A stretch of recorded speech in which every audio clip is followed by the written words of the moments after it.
One thing that I struggled with for a long point in my life was fulfillment. I didn't really understand it, and I had a conversation with my mom probably 2 years ago. I grew up in Stockton, California, which is to this day top 10 most dangerous cities in the U.S. You can look it up. And even then, back then, I was happy. I had a lot going on, and working at McDonald's, I took a great deal of pride in McDonald's. I used to wash the windows, and I remember this guy would come through in the morning. He'd be like, "Hey, you're the guy that like washes the windows good." He kind of gave me a compliment. He always said that, and I did. I took pride in it. Everything that I did, I always took pride in it, and I had a good manager back then. I was working at McDonald's. I was going to college. Life was very good. I mean, really, like I always find the positive and have always enjoyed life. Even when I was locked up, like I made certain decisions that just were better for me day to day, moment to moment that made me happy. Like legit. I've had better days locked up than I've had overseas in different countries, and I've been to 20 countries. So I'm being legit. I'm being for real with you. But one of the things that I struggled with for a while was fulfillment. This was halfway into me living in Japan, and I'd already been at this point 8 to 10 countries. I mean, I had been moving just boom, boom, boom. I was Thailand twice, Malaysia. I'd been to Singapore. I've been a few places already. You get what I'm saying? And it's like I remember on paper, like I should be extremely happy, extremely fulfilled. I was 20 years old, and I'm like already on country number 8. It was crazy. By the time I'd never even been on a plane before until I was what, 18, 19. And I couldn't understand why I was unfulfilled.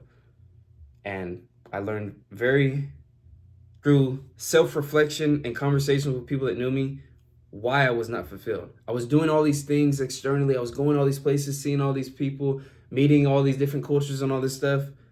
But throughout that time, I was not developing myself as an individual. And that was the biggest factor because I would look back over like a year or a few months and I'd be like I'm not even really hitting my goals. Like I'm having fun, I'm going out and partying, I'm drinking, I'm meeting different people all the time, but I'm not developing myself. And as a man, that will really, really eat you alive. Like really, like you will keep getting signs and the feeling and the notification from above that like something's not right. Men have to live with a purpose, and I did not have my purpose.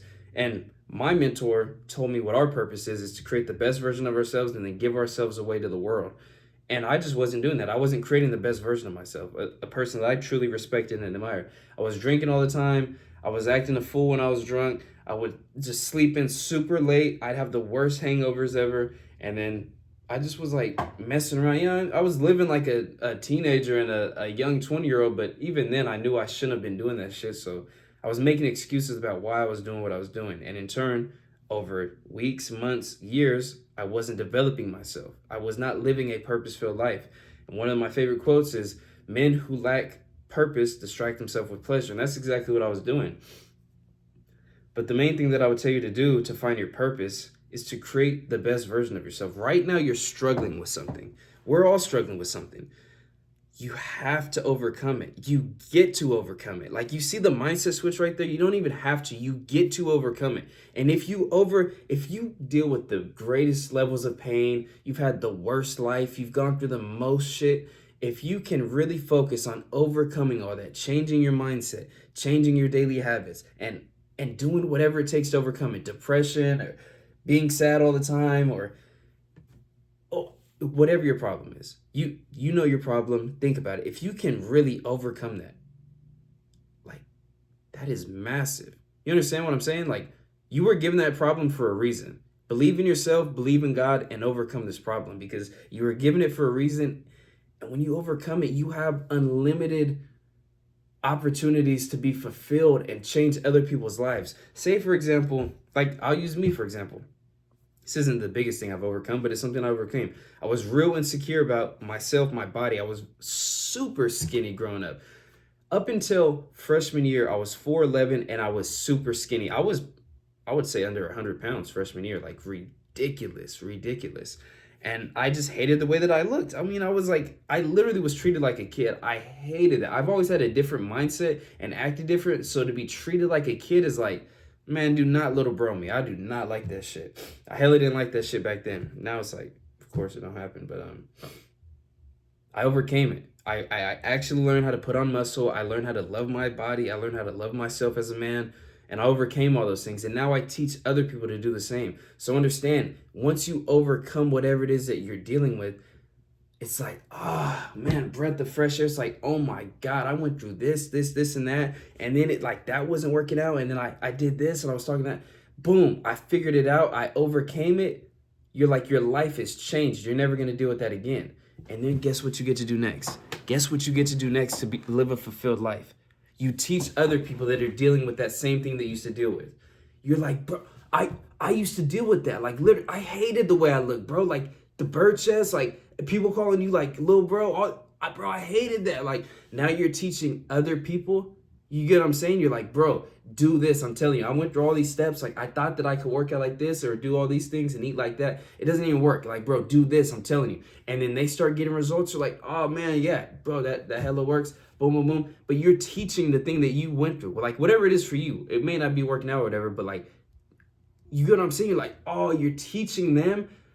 Dude, I'm telling you, that's how you live fulfilled for the rest of your life, because that caused you the most pain. And you're like, I never want anybody to go through this. And then you start teaching people that are eager to learn, or that just you're helping have a positive impact over their life. It is extremely fulfilling. And then it's like the cycle of life. You overcome something, you get really, really good at it, and then you teach others. And then you teach others how to teach others. That is the grand scheme of life. The teaching others to teach others comes very long in the game, and you got to get real, real good at teaching others. And then you can teach others how to teach others. But it's like, it never ends. It never ends. The thing that you dealt with the most, that was the biggest thing, dealing with the death of a family member, or like overcoming anxiety, I don't know, whatever it is, you get what I'm saying? But master it, like figure it out. You got it. Believe in yourself, believe in God, and figure it out. And then teach others. I'm telling you, you will do that for the rest of your life. You will always feel fulfilled, because it's like you have so much energy, so much anger, passion, emotion, so many stories behind it, to where you know you can teach other people. You have to. It's not even, that's not even one of those things that's like up to you. Like, you have to do it. It'd be selfish for you not to. Imagine if like someone knew what you were going through and just didn't teach you. Like, bro, what? Like, I'm like, you couldn't tell me? I was dealing with this shit for 3 years. Like, you know what I mean? So you have to do it. But once you do it, it's like, this is the most fulfilled life. You have to live in this manner. It's the most human. It's just the best way to live. Stay locked in. The future looks bright. I'm going to see you at the top.